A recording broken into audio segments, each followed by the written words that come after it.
Yes, yes, yes.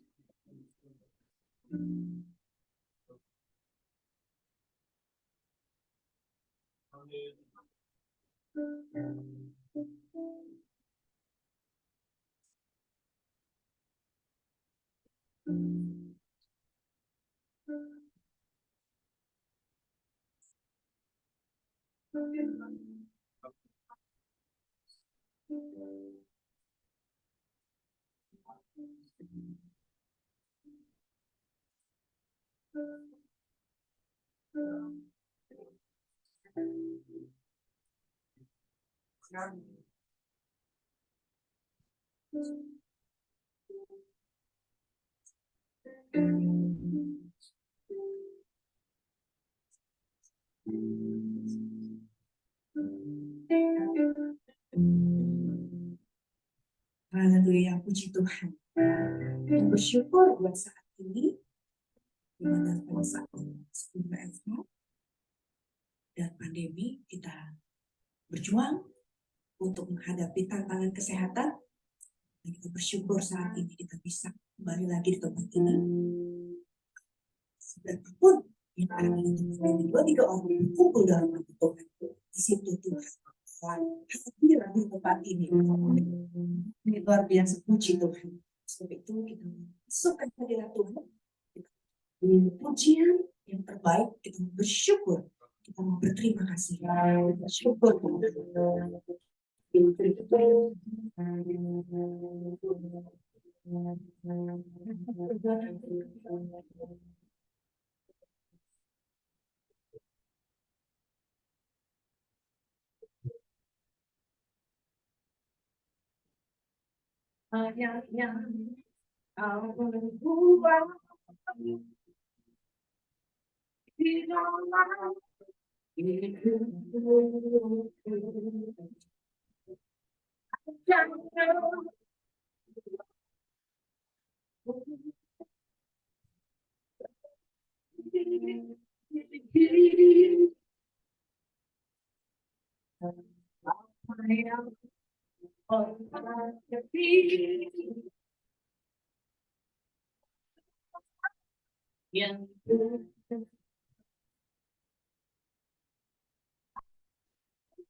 Kami mau menjadi pemimpin.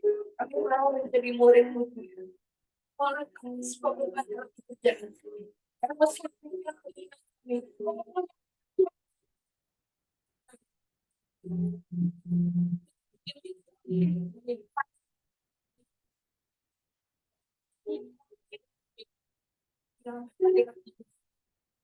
merasakan damai sejauh ini. Oleh sebab itu Tuhan, Kau pimpin kami satu persatu jemaat-Mu di tempat ini Tuhan. Kau lawat kami di dalam nama Yesus Kristus. Roh Tuhan ada di dalam kami. Terima kasih Tuhan. Kau yang memimpin pada dari awal pertengahan semua agenda acara di dalam nama Yesus Kristus. Kau berkati hamba Tuhan. Semua pelayan-pelayan yang ada di tempat ini. Kau pakai Tuhan cara luar biasa. Di dalam nama Yesus. Amin.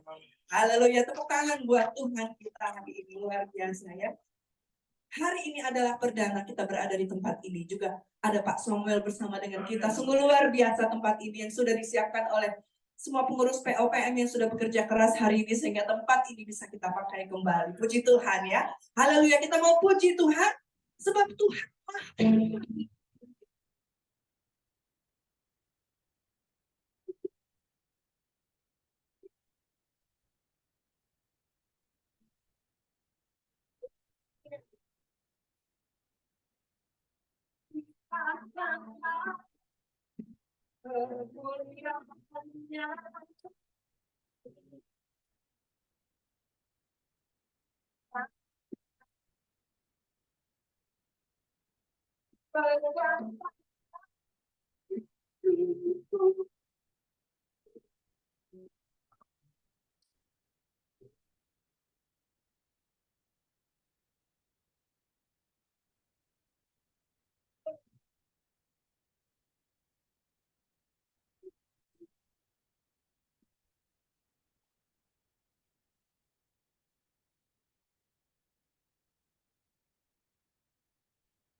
Silakan duduk.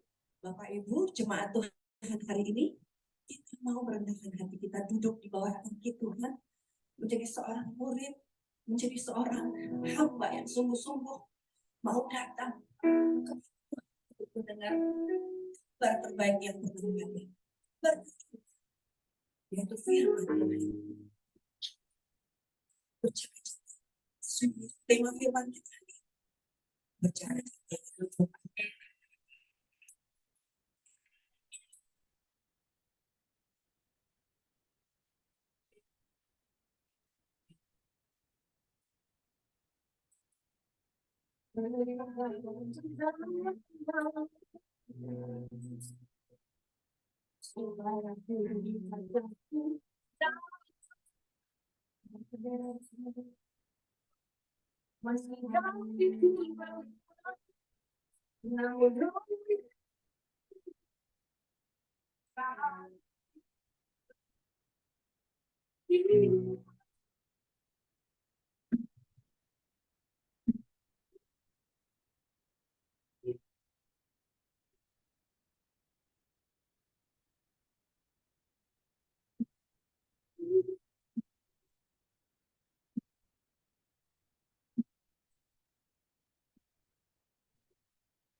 Mari kita sama-sama bangkit di dalam hadirat Tuhan.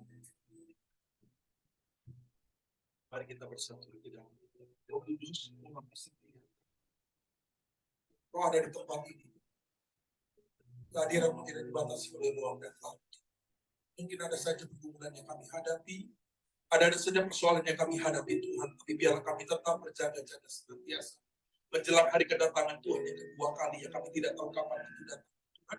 Tapi biarlah Kau dapat di setiap kami tetap setia. Kami tetap beriman kepada Tuhan Allah yang hidup. Dan kami nyatakan Tuhan siang ini Tuhan. Kami dapat beriman kepada Tuhan Allah yang hidup. Membawa segenap hidup kami itu kami persembahkan di hadapan Tuhan. Sebagai persembahan yang hidup, yang kudus, dan berkenan di hadapan Tuhan. Lewat pujian penyembahan, bahkan suara kegirangan yang sudah kami naikkan di hadapan Tuhan. Kami terlalu percaya Roh ada di tengah-tengah kami. Malah akan menjaga setiap kehidupan kami. Oleh karenanya Tuhan kami mau mendengarkan firman, urapi setiap kami, lidah bibir kami Tuhan, perkataan kami, pikiran kami, bahkan seluruh hidup kami. Biarlah itu diurapi Tuhan senantiasa. Dan kami mau nyatakan kami adalah orang-orang yang siap melakukan firman itu dalam jalan-jalan kehidupan kami. Terima kasih Tuhan. Lewat firman yang akan kami mendengarkan Tuhan, biar kami olehnya kami dapat bertumbuh dan kami semakin berbuah. Buah kami lebat di hadapan Tuhan. Urapi hamba-Mu, urapi setiap kami Tuhan. Siapapun kami yang ada di ruangan ini, urapan-Mu turun kami setiap kami. Tuhan yang menjadi pelaku kebenaran firman Tuhan. Bersama-sama dengan saya mari kita katakan. Amin. Berikan dulu tepuk tangannya yang buat Tuhan. Silakan duduk kembali Bapak Ibu yang terkasih dalam nama Tuhan. Salam damai sejahtera buat kita semuanya. Shalom. Shalom. Apa kabarnya hari ini Bapak Ibu? Luar biasa ya, karena Tuhan kita dahsyat luar biasa. Amin. Senang kembali rasanya bisa berjumpa kembali bersama dengan saudara. setelah sekian 200 tahun. Kita secara online saja ya. Bersyukur hari ini keadaan sudah lebih baik ya, walaupun katanya sih ada juga kenaikan, tapi kita sudah anggap itu seperti flu biasa saja. Tapi kita percaya semua itu karena pertolongan Tuhan. Amin. Hari ini saya mau berkhotbah dengan tema bertekun dalam doa, berjalan berjaga-jaga sambil mengucap syukur. Apa tema khotbah saya Bapak Ibu? Bertekun dalam doa dan berjaga-jaga sambil mengucap syukur. Yuk, mari kita buka Alkitab kita. Yang nggak bawa Alkitab, nggak apa-apa, buka saja. Saudara di handphone saudara, kalau ada Alkitab, buka di sana. Kalau nggak ada juga, lihat di papan tulis. Ada itu ya. Di papan tulis modernnya. Kolose pasal 4 ayat yang kedua, satu ayat saja buat kita Bapak Ibu. Bertekun di dalam doa dan berjaga-jaga sambil mengucap syukur. Mari kita baca bersama-sama. 2, 3.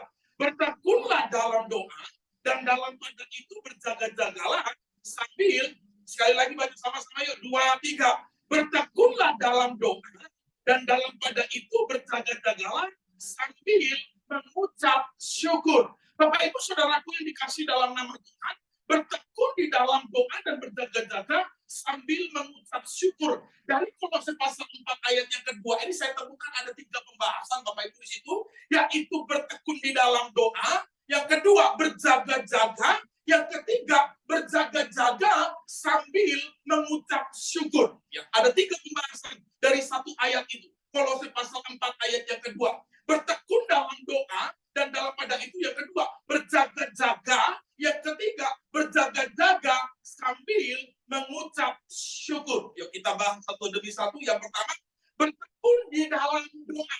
Bapak Ibu, ini yang saya mau bilang bahwa orang Kristen itu harus suka gaya hidup, suka akan doa. Bapak Ibu yang diberkati Tuhan, orang Kristen harus punya lifestyle atau gaya hidup yang suka akan doa. Siapa orang Kristen itu? Siapa yang di sini orang Kristen? Boleh angkat tangan tinggi-tinggi. Siapa orang Kristen? Ya kalau orang Kristen saya orang pulang. Saya kalau kiri kanan mau bilang begini, kamu harus suka berdoa. Kasih tahu kiri kanan.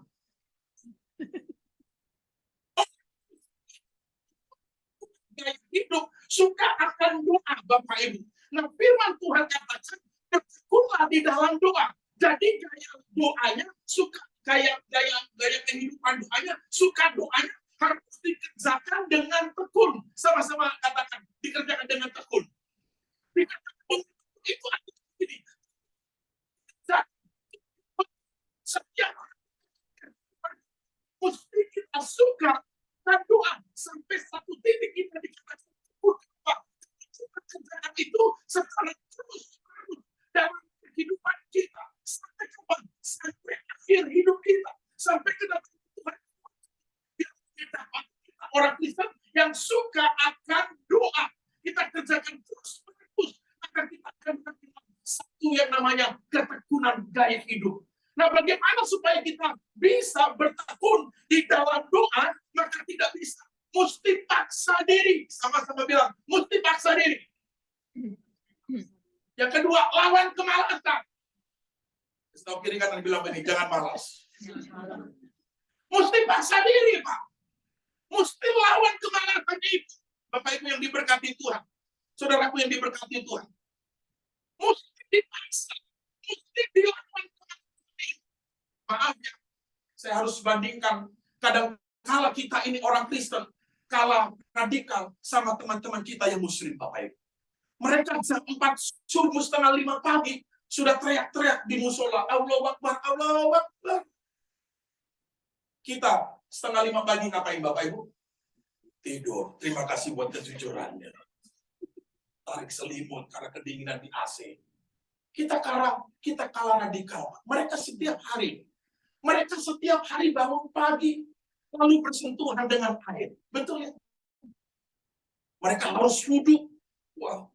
Saya acungkan jempol juga itu keekstriman mereka, ketaatan mereka. Mereka harus wudhu dengan air, bersentuhan dengan air. Dingin, sudah pasti kalau lagi musim hujan. Belum lagi kalau di rumahnya tidak ada tempat ibadah untuk dia bersolat. Dia mesti pergi ke musola, betul ya? Mesti jalan kaki lagi, Bapak Ibu. Kita kadang kala ekstrim dengan mereka, Bapak Ibu. Kita berjumpa dengan Tuhan tanpa kita cuci muka pun sebenarnya Tuhan dapat dijumpai, betul ya? Tapi kadang kala kita malas. Senggol kiri kanan, kamu pasti nggak malas. Apalagi kalau ada fasilitas doa secara online via Zoom. Aduh Bapak Ibu, kita tinggal bangun tidur, aktifkan saja aplikasi itu. Tanpa kita gosok gigi, tanpa kita cuci muka, kita pun bisa datang kepada Tuhan. Amin. Tuhan pun layak untuk dijumpai. Tapi kadang kala kita ini kalah ekstrim dengan teman-teman kita yang di luar sana, yang muslim Bapak Ibu. Namun dipaksa diri, lawan kemalasan itu. Supaya apa? Supaya kita bisa berada pada satu titik, kita suka akan doa. Jadi doanya bukan hanya seminggu sekali, atau seminggu 2 kali. Ketika nanti ada pelayanan hari Minggu, atau ibadah di hari Minggu, lalu kita berdoa di sana. Hari Jumat di sini, ya puji Tuhan hari ini sudah secara onsite ya. Secara Jumat, hari Jumat di tempat ini, seminggu cuma 2 kali kita berdoa. Nah, mesti setiap hari. Saya bilang, mesti setiap hari.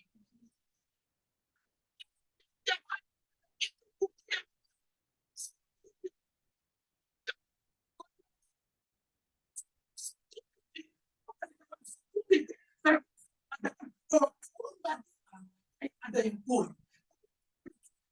Tolong doa, rasanya kita merasa berdosa sekali di hadapan Tuhan. 1996, itulah pertama kali saya datang dari kampung umur 16 tahun untuk sekolah teologi di Petamburan, Bapak Ibu. Di daerah Petamburan Tanah Abang sini, Petamburan daerahnya Kak Habib Rizik ini. Satu kebiasaan yang membuat saya kaget adalah setiap jam 4 pagi harus bangun pagi. Jadi kakak senior yang ada di kamarnya itu dia mainin bel setiap jam 4. Untuk bangunin adik-adik seniornya, termasuk saya pada waktu itu. Jam 4 mesti bangun. Jam 4:04 kita cuci muka, gosok gigi, lalu sudah harus ada di aula. Jam 4:30 sudah harus jadi aula, lalu menyembah. Waktu itu masih disebut dengan Bidstone pagi. Hari ini sih karena disebut kayak morning worship, adalah sama juga doa-doa pagi juga. Waktu itu DPR Sukardono pulang pelayan jam 2, jam 3, pokoknya 4:30 dia sudah ada di mimbar. Untuk apa? Dia tunggu anak-anaknya, anak-anak asrama. Untuk apa? Duduk bersama di dalam hadirat Tuhan. Doa waktu itu saya lakukan dan ya, kalau nggak cuci piring atau dari pelayan makan, itu ngelap kaca dari lantai 1 sampai lantai 4, atau enggak ngepel ruangan dari lantai 1 sampai lantai 4, itu gedung seminari Bethel, Bapak. Itu yang jadi terpaksa, gara-gara terpaksa. Dia juga selama ini di kampung, di rumah, doa 6:30 pagi. Tapi ini sekarang sudah jam 4 pagi, sudah harus bangun. Berontak sebenarnya. Begini amat ya pembentukan Tuhan. Di segala sesuatu yang dilakukan dengan terpaksa pada mulanya, kalau kita lakukan terus-menerus, kita akan berada pada satu titik yang namanya ketenangan. Doa itu menjadi kesukaan dalam hidup kita yang percaya. Maka mesti paksa diri. Maka mesti lawan kemalasan itu. Segala sesuatu yang pada mulanya dipaksa. Maka akan menjadi kesukaan, Pak. Sampai satu titik hari ini. Ada yang kurang. Yang kurang.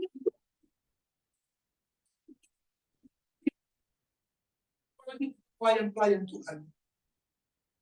Apa yang mau kita impartasikan di hadapan Tuhan, di hadirat Tuhan, kalau kita nggak punya kehidupan doa? Pelayan Tuhan sama-sama katakan, aku harus punya kehidupan doa. 2, 3. Jemaat Tuhan juga, aku harus punya kehidupan doa. Maka paksa diri, Pak. Maka mesti dipaksa diri. Lawan kemalasan itu.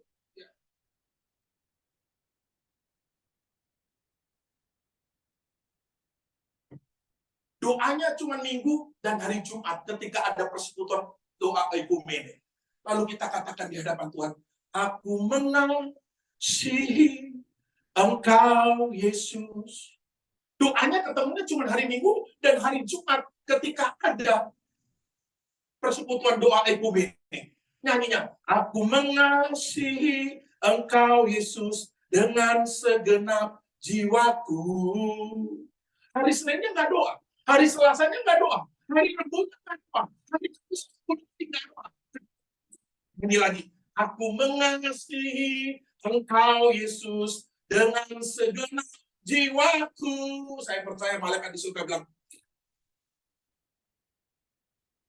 orang kalau mengasihi, maka dia akan bela-belain. Untuk apa? Dia berjumpa pribadi yang dia kasih. Hello?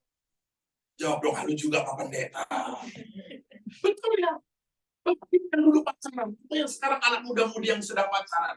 Pernah nggak bilang sama pacarmu dulu, yang aku mengasihi kamu, aku cinta sama kamu. Tapi kalau bisa kita ketemuannya setahun sekali, ada yang begitu? Enggak dong. Setiap hari pengen ketemu sama orang kita kasih. Sudah jalan-jalan ke Pacific Mall Place. Mall Pacific Place seharian.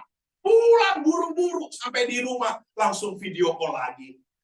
Betul apa betul? Gak ada pacaran ini, jomblo semua nyari. Pak, orang kalau namanya mengasihi, orang namanya kalau mencintai, dia akan berusaha untuk apa? Datang untuk apa? Jumpai orang yang dia kasih. Sama kehidupan kita di hadapan Tuhan. Maka kita mesti bertekun.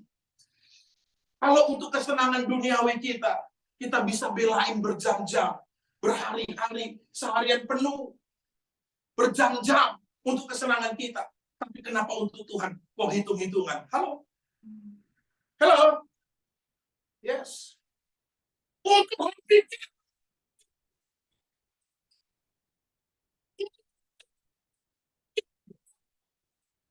Tapi kenapa untuk kok hitung-hitungan sama Tuhan? Maka orang Kristen itu harus punya gaya hidup suka akan doa. Kenapa? Karena kita meneladani kehidupan Yesus. Yesus berdoa pagi-pagi, dia berdoa. Itu dia menyingkir ke tempat yang sunyi. Yesus berdoa. Dia menyingkir ke tempat yang sunyi. Berkata-kata dia semani. Lalu apa? Yesus berdoa. Firman Tuhan katakan, semalam-malaman Yesus berdoa. Kalau untuk arisan, kita bisa seharian full. Ada orang Batak di sini? Puji Tuhan, ada orang Papua semua sini. Ayo, orang Batak itu apalagi kalau untuk arisan. Arisan warga pas 1 tahun apalah namanya. Bisa ditinggalkan loh ibadahnya. Gak salah untuk ada cara itu, gak salah. Tapi kita juga bisa memprioritaskan membagi mana waktu untuk Tuhan dan waktu untuk kesenangan kita. Bapak-bapak yang hobinya mancing, ada bapak-bapak yang hobinya mancing di sini. Puji Tuhan, nggak ada ya. Atau yang main biliar. Bisa kita berjam-jam di meja biliar. Atau seharian di empang nungguin umpan kita dimakan ikan. Tapi kenapa untuk Tuhan kita duduk dalam hadirat Tuhan?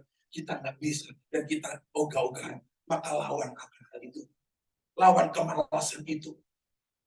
Maka mesti paksa diri. Supaya kita bisa bertekun di dalam doa. Dulu saya juga protes. Umur 16 tahun, tinggal di asrama. Ada 2 kegiatan yang membuat saya waktu itu yang cukup shock. Yaitu yang pertama itu doa jam 4 pagi. Sekarang sudah jadi kebiasaan. Ya sudah jadi kesukaan. Tadi pagi setiap pagi ada morning worship secara online di gereja bersama jemaat 4:30. Tapi saya pasti 2:30 sudah bangun. Saya update diri saya. Doa sendiri dulu 1 jam, lanjut lagi doa bersama-sama dengan jemaat. Menjadi kesukaan, Pak. Shock yang kedua, kebiasaan waktu itu adalah cuci baju pakai ember. Buat saya orang Jawa, cuci baju pakai ember. Cuci baju itu mesti pakai bak. Bak yang lebar itu. Ya, ember itu kan yang timba itu. Saya bingung. Timba, bagaimana bersihnya nih cuci baju. Kalau cuci baju sih udah nggak kaget. Karena dari SD sudah diajar sama orang tua, harus mandiri ya. Baju sekolah cuci sendiri. Kalau nggak kamu cuci, besok kamu nggak bisa sekolah. Udah nggak kaget kalau nyucinya. Nah, jadi waktu tinggal di asrama kaget cuci baju pakai ember. Buat orang Jawa, ember itu buat cuci piring, Pak. Buat orang Jawa, kalau orang hidup di kota kan ada wastafel untuk cuci piring kan. Betapa kagetnya saya waktu itu. Dan kekagetan saya yang kedua adalah bangun pagi untuk berdoa. Tapi saya bersyukur itu menjadi gaya hidup hari ini. Bahwa kalau nggak doa, berarti ada yang kurang. Kalau bolong doa, rasanya berdosa sekali di hadapan Tuhan. Maka kau harus bertekun di dalam doa. Yang saya katakan. Kau harus bertekun di dalam doa. Maka paksa diri. Ya. Bukan hanya hari Minggu, bukan hanya hari Jumat, tapi setiap hari. Belajar setiap hari. Tubuh kita ini terdiri dari jiwa dan roh. Ya. Jasmani, tubuh, jiwa, dan roh. Kalau sehari saja jasmani kita butuh yang namanya makan. Betul ya? Sudah ada yang makan siang hari ini? Karyawan-karyawan? Puasa semua hari, puji Tuhan, bareng sama kita. Tubuh kita saja butuh asupan energi. Untuk satu hari kita bisa makan, betul ya? Paling tidak kita 2 kali makan lah. Ya kalau saya sih 5 kali makan Pak sehari. Makan pagi, siang, sore, malam, tengah malam. Tengah malam, lapar, mau diapain? Ya bikin Indomie kan gitu. Saudaraku dikasih dalam nama Tuhan. Begitu juga dengan roh kita, perlu dipelihara. Pengkhotbah pasal 12 ayat yang ke-7. Kalau nanti kita mati, jasmani kita kembali kepada tanah, tapi roh kembali kepada yang punya. Bayangkan kalau roh kita masih balita, Pak. Kalau tidak dewasa-dewasa, maka supaya mendewasakannya perlu asupan lewat apa? Lewat doa yang kita harus bangun setiap hari. Maka you mesti bijak dalam hidupmu. Amin. Ada waktu-waktu yang memang harus kita persembahkan di hadapan Tuhan. Ada waktu-waktu untuk kesenangan kita. Tuhan ciptakan waktu sama dengan kehidupan kita. Sama semua. 1 jam berapa? 1 hari berapa? 24 jam. Harus ada waktu-waktu yang kita persembahkan di hadapan Tuhan. Makanya mulai paksa mulai lawan kemalasan itu. Itu yang pertama. Yang pertama bertekun dalam doa. Yang kedua, yaitu berjaga-jaga. Berjaga-jaga senantiasa. Berjaga-jaga dengan the day of the Lord. Yang kedua, berjaga-jaga yang kita.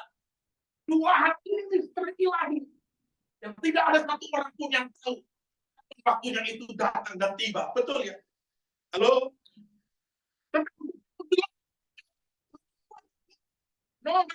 Tidak ada satu. Yang kedua, hari kematian kita. Tidak ada satu orang pun yang tahu. Betul ya Bapak Ibu? Firman Tuhan sudah menyiratkan bahwa manusia itu ada batasannya. Kita dianugerahkan cuma 70 tahun. Tapi kalau kuat, kita 80 tahun. Kalau kita kuat, itu adalah penderitaan. Sakit penyakit, sudah nggak kuat ngapa-ngapain. Dua-duanya misteri ilahi. Maka kalau kita tidak tahu, hari kematian kita, Tuhan akan kedua kali. Mesti kita berjaga-jaga. Tadi WL sudah nyanyikan lagunya keren banget itu. Ya, mesti berjaga-jaga supaya kita tidak jatuh dalam pencobaan. Yuk kita lihat ayatnya dulu. Matius 24 ayat 42 sampai 40. Masih kuat dengerin saya khotbah? Saya khotbah sampai jam 4. Mari kita baca sama-sama. 2, 3. Itu berjaga-jagalah. Sebab kamu tidak tahu pada hari mana Tuhan datang. Yang kedua, 2, 3. Inilah ini jika Tuhan rumah sudah pasti ia berjaga-jaga dan tidak membiarkan rumahnya dibuka. Sebab itu hendaklah kamu juga apa? Siap sedia datang pada saat yang tidak kamu duga. Lewat peristiwa kedatangan Tuhan yang kedua kali, lewat kematian yang memang terjadi dalam kehidupan kita, yang tidak kita tahu kapan, itu bisa membuat keselamatan seseorang bisa hilang. Kalau apa? Pada harinya Tuhan, pada hari kematiannya, dia tidak beriman kepada Tuhan. Maka selama hidup, kita mesti bijak dengan apa? Siap sedia, karena anak manusia datang pada saat yang tidak kamu duga. Maka tentang waktu kedatangan Tuhan, waktu kematian kita yang tidak tahu kita kapan, itu datang dalam kehidupan kita. Mesti iman percaya kita tetap kepada Yesus, dan kita tetap berjaga-jaga dengan cara apa? Kita melakukan apa yang benar dan kudus di hadapan Tuhan. Sudahkah kita siap sedia? Terus, kalau nggak ada yang ikut nyanyi lagunya, nggak bisa begini terus nih, nggak pulang. Sudahkah kita siap sedia menghadapi datangnya Yesus kelak kembali untuk mengangkat kita semua yang sungguh-sungguh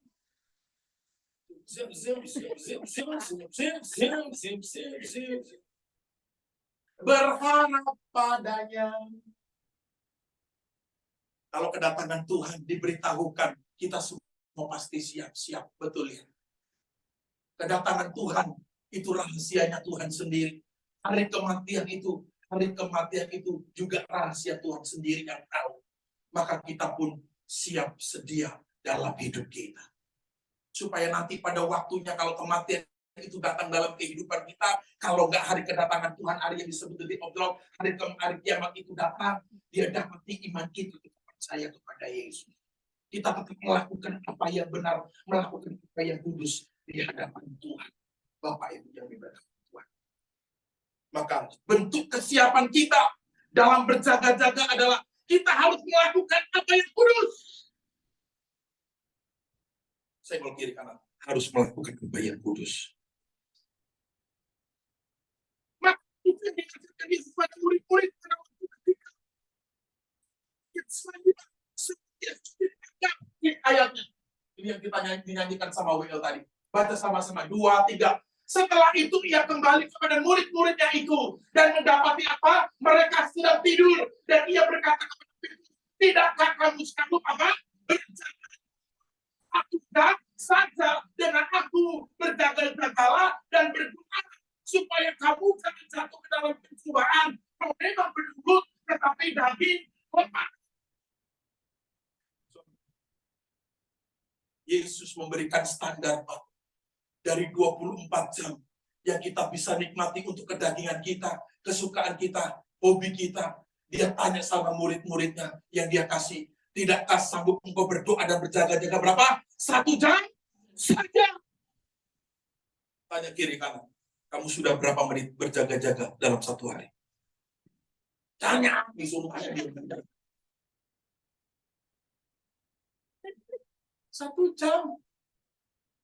ST 12, 1 jam saja ku telah bisa. Terus dan ada yang lagunya rohani sekali nih saudara ini. Mereka tahu dalam duniawi. Yesus memberikan standar yang bisa kita nikmati. Tidakkah kamu sanggup berjaga-jaga 1 jam saja? Ternyata penyakitnya murid-murid Tuhan Yesus dengan penyakitnya kita hari ini sama Pak. Lebih sering tidur daripada dong.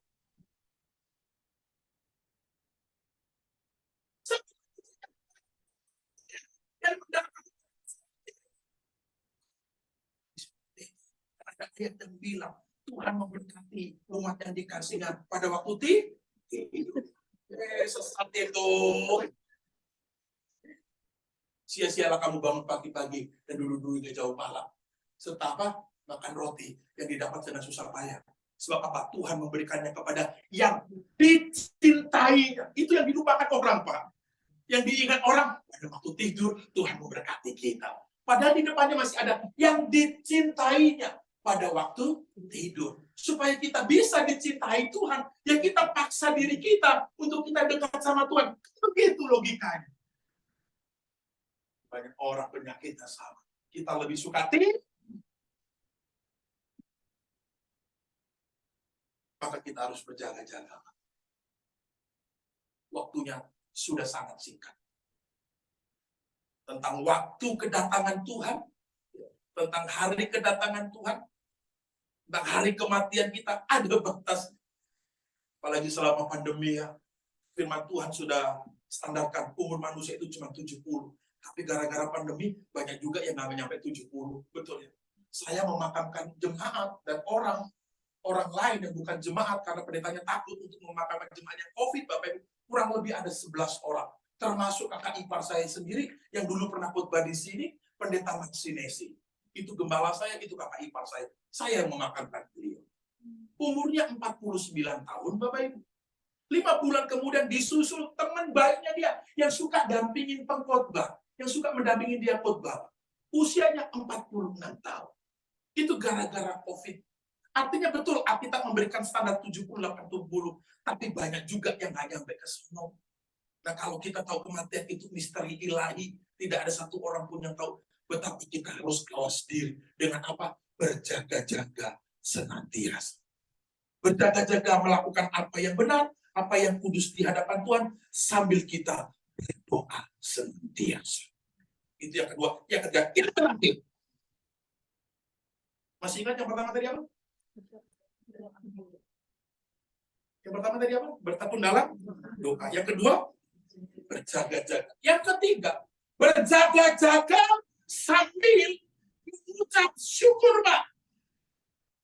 Sebelum datangnya hari Tuhan, hari kedatangan Tuhan, itu ditandai dengan apa? Datangnya masa yang sukar. Lihat dulu ayatnya di situ. 2 Timotius 3 ayat yang pertama. Baca sama-sama. 2, 3.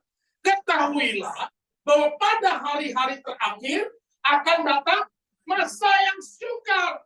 Sebelum hari kedatangan Tuhan ditandai dengan masa-masa yang sukar. Dan dunia tidak lebih baik lagi.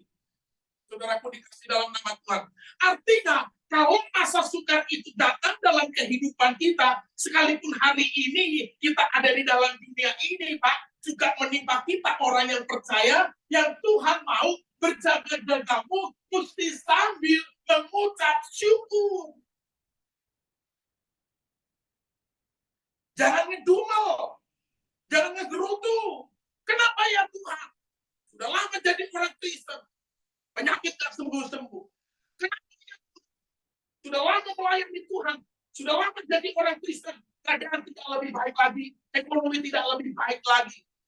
Bapak Ibu, masa yang sukar pasti akan dialami ketika apa? Sebelum datangnya hari kedatangan Tuhan.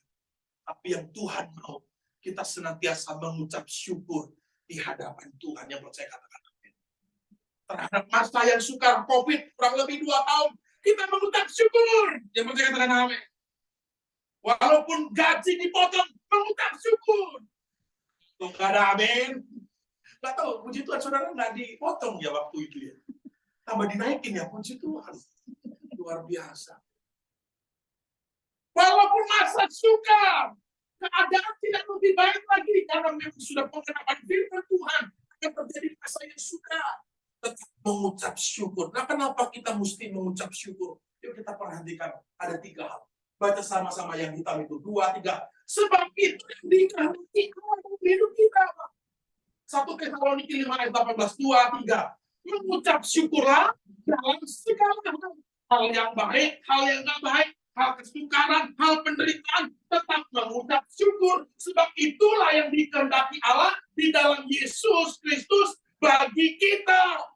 Itu yang pertama. Yang kedua, kenapa kita harus mengucap syukur? Baca sama-sama yang merah. 2, 3. Tanda bahwa Roh Kudus ada dalam hati kita.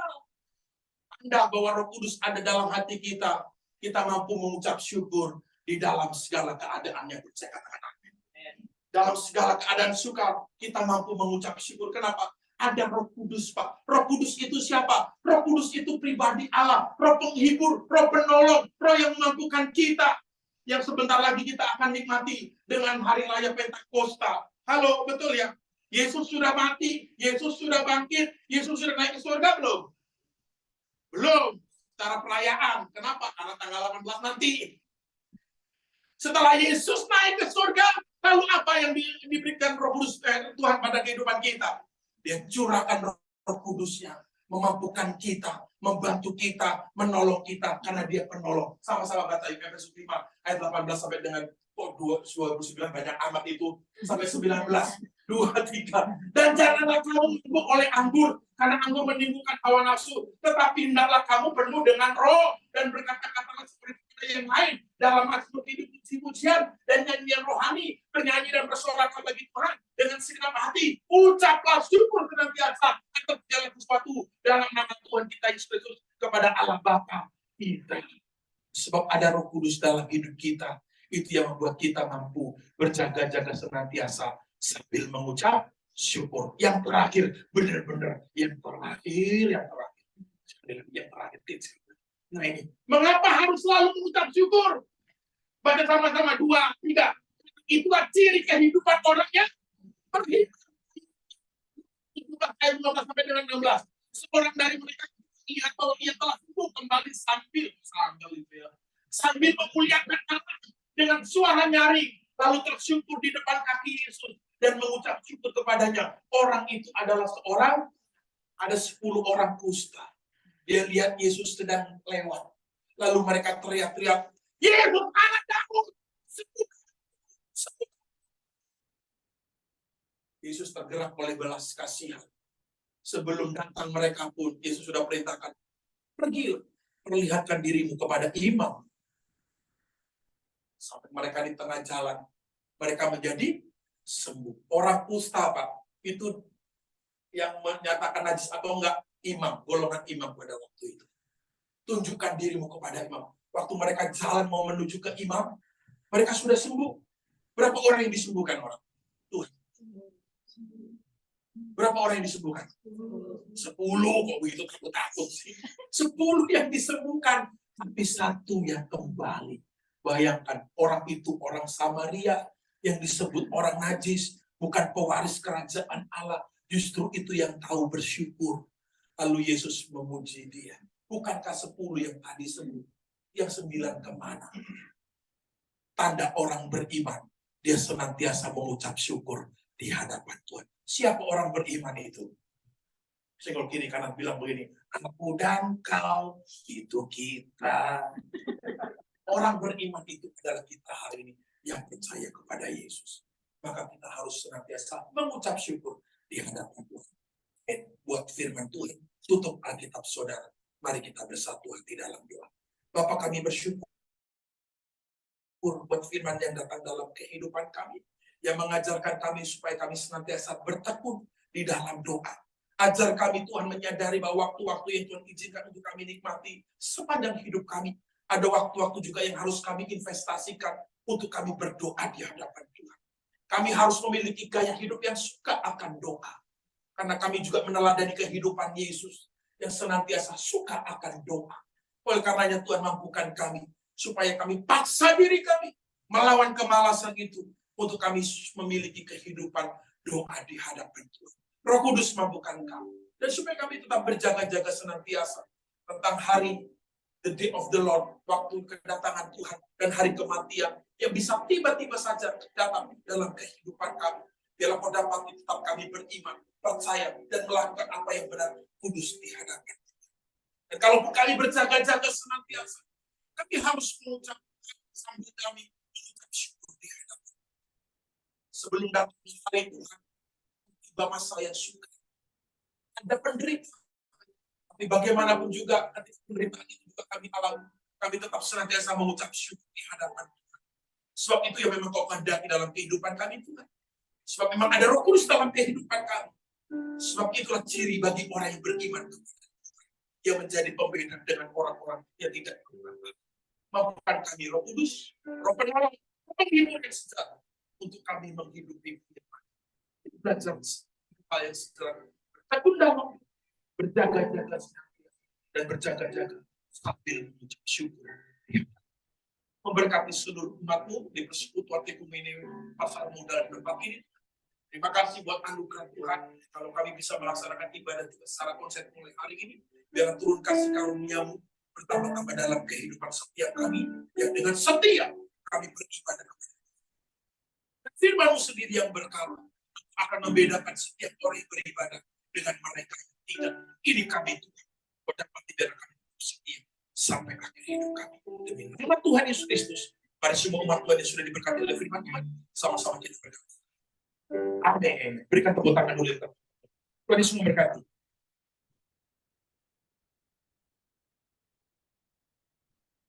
Terima kasih puji Tuhan buat firman yang sudah disampaikan oleh Bapak Pendeta Samuel. Sangat luar biasa ya Pak. Sangat menggetarkan saya juga hari ini ya. Mengingatkan saya juga bahwa Yesus di dalam kemanusiaannya juga dia berdoa, berperang di dalam alam roh untuk dia tetap setia di kayu salib untuk kita semua. Luar biasa ya Bapak, dipakai Tuhan semakin luar biasa. ladang-ladang Tuhan akan semakin bertambah untuk Bapak bisa melayani. Puji Tuhan. Terima kasih dan saatnya untuk kita jemaat Tuhan memberikan yang terbaik. Tadi Pak Pendeta bilang berjaga-jaga sambil mengucap syukur. Nah sekarang kita sambil memberikan yang terbaik sambil mengucap syukur dengan memuji nama Tuhan. Kita mau mengangkat lagu Goodness of God, kebaikan Tuhan yang sangat luar biasa dalam hidup kita. Bukan karena kekayaan kita, karena kita dimampukan untuk memberi.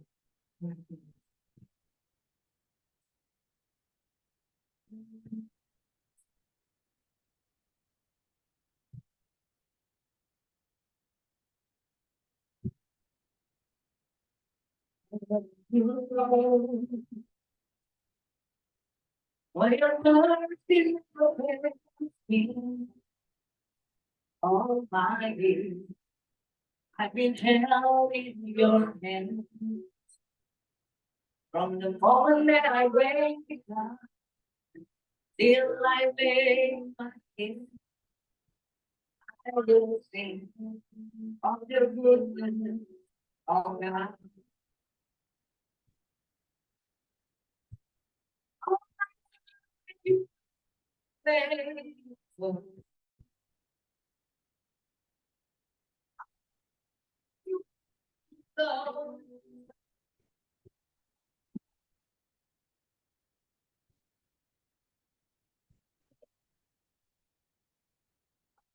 so sing of your goodness. I love your love. You have been darkness now. You are close like no one. Lord, you are the one. Lord, you are by the spirit of the goodness of God. Yeah.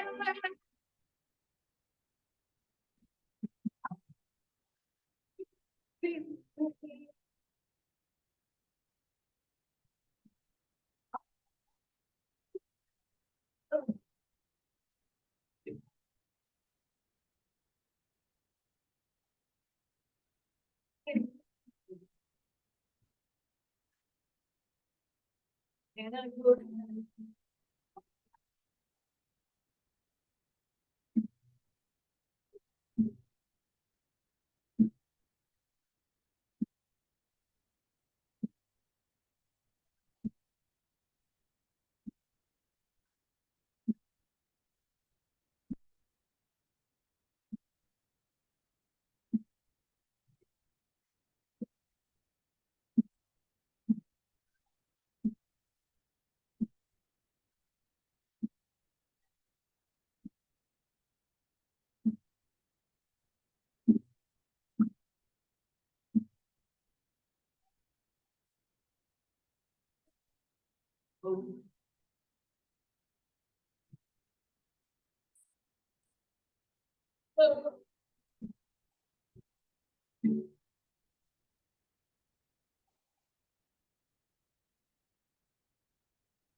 berdoa perkembangan berdoa apa? Kita untuk berdoa.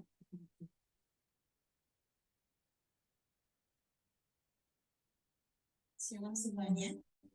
Terima kasih untuk hari ini. Kami tetap mengundang untuk tetap hadir di hari Jumat. Kita sama-sama beribadah. Dan puji Tuhan kita diberi kesempatan untuk bisa kembali.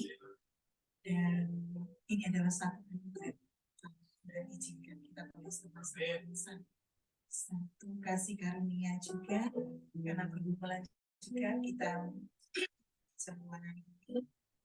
Tapi puji Tuhan oleh kemurahan Tuhan kita bisa diberi kesempatan Terima kasih berikan kehadiran. Kita boleh kita akan doa siapa. Kita bangkit berdiri. Kita pilihlah untuk bersyukur. Baiknya aja.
Terima kasih untuk kebaikan.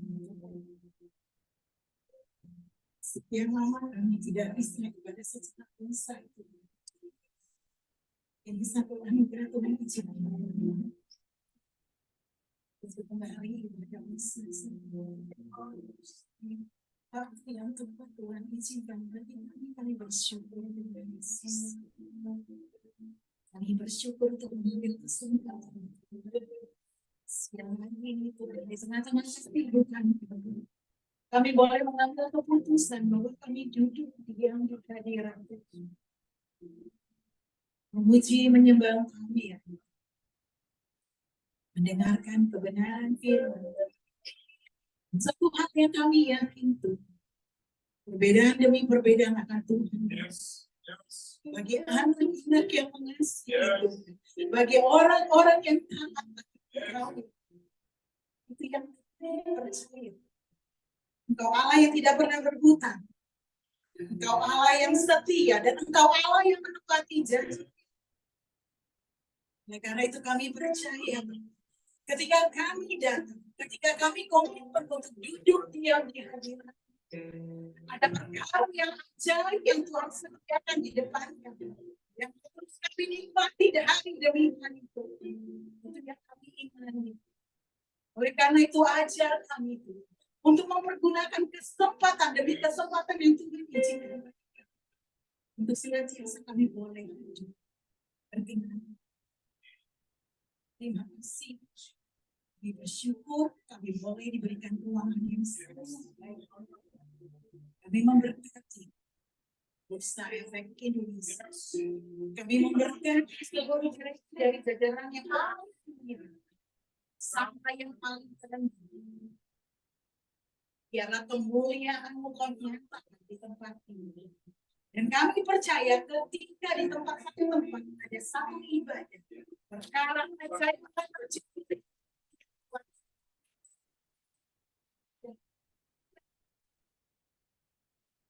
Yang kedua, dan satu hal yang terjadi.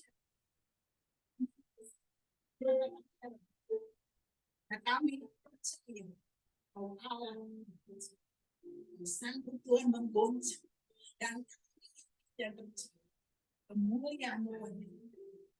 Kemuliaan-Mu kau nyatakan. Terima kasih. Terima kasih. Kami bersyukur dan kami bersyukur. Terima kasih. Terima kasih. Kami bersyukur untuk hamba-Mu yang sedang mengerjakan. Semua itu berkati pelayan, berkati keluarga, berkati setiap apa yang dikerjakan hamba-Mu. Kau menjadikan semuanya berbuah dan menghasilkan jiwa-jiwa untuk persembahan bagi kemuliaan. Terima kasih untuk hamba-Mu yang Yes. untuk keluarga dan kasih untuk diri dan teman-teman kami yang lainnya sedang dari penerimaan. Begitu juga pemerintah. Terima kasih. Semuanya kami kembalikan untuk hormat dan kemuliaan. Siapakah kami? Kalau kami diizinkan untuk melayani Tuhan itu, terima kasih untuk talenta itu. Biarlah Tuhan, talenta itu kami berguna untuk kemuliaan. Melalui setiap apa yang Tuhan percayakan, semuanya kami kembalikan. Terima kasih. Kami juga bersyukur kami boleh ada di tengah-tengah. Terima kasih. Berkati itu bangsa ini. Berkati seluruh jajaran pemerintah kita dari mulai Pak Jokowi sampai semua Tuhan jajaran pemerintah. Dikatakan shalom atas bangsa. Damai sejahtera Tuhan turun memenuhi bangsa. Dan kami tahu Tuhan akan memakai bangsa. Jadi berkat bagi bangsa. Dan kami percaya di dalam surga. Ketika kami bergumul untuk pemilihan presiden di tahun ini, bahkan pilkada Tuhan, seluruh pemimpin, pejabat pemerintahan daerah, Bapak kami tahu, Tuhan memberi yang terbaik bagi bangsa. Tuhan sudah menetapkan yang terbaik bagi Indonesia. Sebagai anak-anak Tuhan kami hanya percaya. Karena kami punya Allah yang luar biasa, Allah yang dahsyat, Allah yang terus mengerjakan yang terbaik dari bangsa. Terima kasih Bapak. Kami bersyukur atas Indonesia. Kami percaya Tuhan Yesus, di tengah-tengah kejadian apapun yang melanda bangsa, krisis global yang terjadi Tuhan, kami melihat perkara ajaib Tuhan kerjakan untuk menolong perekonomian Indonesia. Terima kasih Tuhan, semua karena anugerah dan kasih. Kami bersyukur untuk semuanya itu. Terima kasih Bapak. Terima kasih. Maka kami juga berdoa. Kau kumpulkan kami, minggu datang kami sama-sama dengan Dia.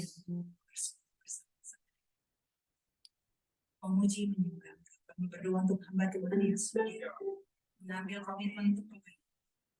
Memberkati, merapi dan membantu persiapan segala sesuatu. Dan kami semuanya Bapak boleh mengajak teman-teman kami yang lain untuk sama-sama beribadah, bersekutu, menaikkan pujian, penyembahan, meninggikan. Terima kasih. Kami akan kembali ke tempat terjauh. Bapak, beri kami hati yang terus menjadi saksi, di mana Tuhan tempatkan kami menjadi pekerjaan. Jadikan kami Tuhan untuk menjadi berkat bagi perusahaan yang Tuhan dan berjalan melalui kehidupan kami. Nama Tuhan bermulia dan orang lain bisa melihat Engkau Tuhan melalui kehidupan kami. Dan kami boleh menjadi saksi Kristus yang terbaik. Terima kasih Yesus. Kami akan kembali setelah ibadah ini. Tapi kami percaya Roh Kudus yang memberikan pertolongan, memateraikannya itu di dalam hati kami, sehingga kami boleh menjadi pelaku kebenaran Dia. Terima kasih. Terima kasih Yesus. Terima kasih. Sebelum kita pulang, kita akan menerima. Mari Bapak Ibu angkat tanganmu tinggi-tinggi dan terimalah berkat Tuhan. Tuhan memberkati dan melindungi engkau. Tuhan menyinari engkau dengan wajahnya dan memberikan kau kasih karunia. Tuhan menghadapkan wajahnya kepadamu sekalian dan memberikan kau damai sejahtera. Kembalilah kepada segala kesibukan pekerjaan dan tanggung jawabmu di sisa hari ini. Apapun yang dikerjakan, dijadikan Tuhan berhasil. Diangkatnya hidupmu semakin dan tidak menjadi turun. Dan dijadikannya kau kepala dan bukan ekor. Terimalah sepenuhnya berkat, damai sejahtera, sukacita daripada Tuhan kita Yesus Kristus. Bimbingan pengurapan serta penghiburan dari Allah Roh Kudus menyertai kehidupan kita mulai siang ini hingga Tuhan Yesus datang kali yang kedua. Dia dapat kita tetap setia. Mari kita semua yang menerima berkat Tuhan sama-sama kita berkata.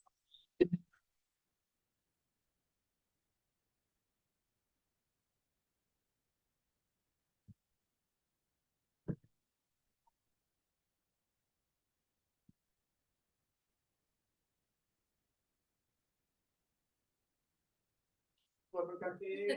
Tuhan berkati. Tuhan berkati. Tuhan berkati. Tuhan berkati. Tuhan berkati. Tuhan berkati.